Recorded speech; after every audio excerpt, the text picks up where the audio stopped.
আকাশ? হ্যাঁ আঙ্কেল তোমাদেরকে পাঠিয়েছে। তোমাদের মধ্যে প্রিয়াকে? তোমার নাম প্রিয়া? না না, এই তো প্রিয়া, আপনার হবু বউ। ভালো আছে প্রিয়া? হ্যাঁ হ্যাঁ, খুব ভালো আছি। ভালো আছেন? হ্যাঁ ভালো আছি। তোমাকে দেখে তো চেনাই যাচ্ছে না।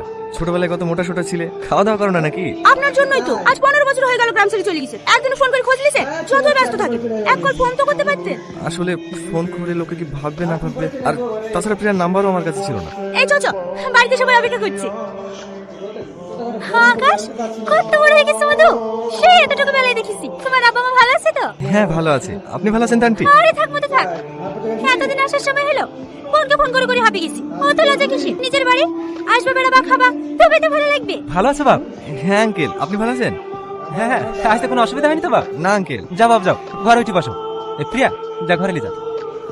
হ্যাঁ হ্যাঁ চলেন। আবার পিছাচ্ছি কেন? ভেতরে ঢোক। পকড়লি কেন? তুই আমার লক্ষ্মী বোন না? তুই তো আমার সব থেকে কাছের বন্ধু। তুই হেল্প করবি না তো কে করবে বল? রাজকে তো ভালো করে চিনিস, এমনিতে বিয়ে ঠিক হয়ে আছে শুনে কথা বলা বন্ধ করে দিছে। তুই তোমাকে ভালো করে চিনিস, ছোটবেলা থেকে বিয়ে ঠিক হয়ে আছে। এখন যদি বিয়ে করবো না বলে গলা টিপে মেরে দেবে।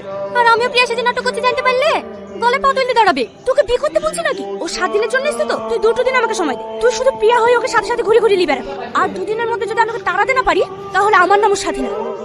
আজ থেকে আমি সাথে, তুই প্রিয়া। তোমরা এখানে বসে আছো? বসেন দুলা ভাই, কুল খাবেন? না। খান না, ভালো লাগবে। তাই না? প্রিয়া, তোমার সাথে আমার একটা কথা আছে। এই হ্যাঁ বলেন। আসলে কিভাবে বলবো, আমাদের তো সেই ছোটবেলায় থেকে বিয়ে ঠিক হয়ে আছে। তখন তো আমরা কিছু বুঝতাম না, এখন আমরা বড় হয়েছি, বুঝতে শিখেছি। বিয়ের আগে দুজন দুজনকে জানাটাও খুবই জরুরি। সে তো ঠিকই। তাই বলছিলাম, তোমার যদি এই বিয়েতে মত না থাকে, তুমি যদি অন্য কাউকে পছন্দ করো, আমাকে খোলাখুলি বলতে পারো, এ নিয়ে কোনো সমস্যা হবে না। আমি কিছু মনেও করবো না। না না, আমি রাজি। আমার কোনো বয়ফ্রেন্ড নাই। আমাকে পছন্দ তোমার? হ্যাঁ, তুমি পছন্দ হবে না কেন? আপনি এত সুন্দর দেখতে। 15 বছরে তো তোমায় কিছু দিতে পারিনি, তোমার জন্য ছোট্ট উপহার। কই দেখি। আসছি। বাবা, ব্লু ডায়মন্ড। কই দেখি। বাবা, তোর জিনিসগুলো একটু দেখতেও দিবি না নাকি? এলে তোর জিনিস তুইলে।